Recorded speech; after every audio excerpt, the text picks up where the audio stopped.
জয় করবার মতো একটি মনও যখন আর অবশিষ্ট নেই, তখন আমার আর বসে থেকে কি প্রয়োজন? আমি যাই। তোমরা পানপাত্র হাতে হোয়াংহো রেস্তোরাঁর নির্জনতায় মৃদু আলোর নিচে বসে মৃদুলের গান শোনো। আমি যাই। মহাদেব, নীলা, অসীম, অঞ্জনা, কবির, বদ্রুন, আমি যাই। ইয়াহিয়া, আমি চললাম। এই যে নাসরিন, আমি আসি।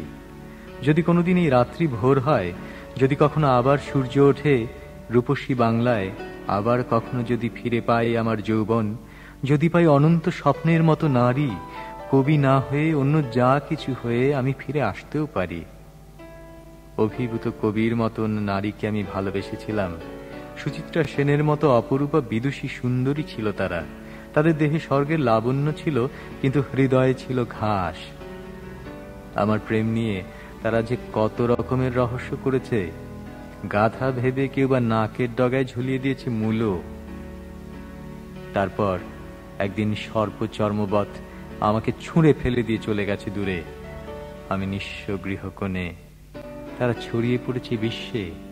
অথচ তাদের কথা ভেবে আমি কেঁদেছি নিদ্রায়, জাগরণে। এখন আমারও হৃদয়ে আর প্রেম নেই, ভালোবাসা নেই, বাসনার আলোড়ন নেই। আজ আমারও হৃদয়ে শুধু ঘাস, শুধু স্মৃতি, শুধু স্মৃতি, শুধু স্মৃতি আর স্মৃতির দীর্ঘশ্বাস। জয় করবার মতো একটি মনও যখন আর অবশিষ্ট নেই, তখন আর আমার বসে থেকে কি প্রয়োজন? আমি আর কত ভালোবাসবো, আর কার জন্য অপেক্ষা আমার? তার চেয়ে এই কি যথার্থ নয়? আমি খুব দূরে চলে যাই। যদি কোনোদিন এই রাত্রি ভোর হয়, আবার কখনো যদি সূর্য ওঠে নিষ্ঠুর বাংলায়, আবার কখনো যদি ফিরে পাই আমার যৌবন, যদি পাই আমার স্বপ্নের সেই নারী, কবি না হয়ে অন্য যা কিছু হয়ে আমি ফিরে আসতেও পারি।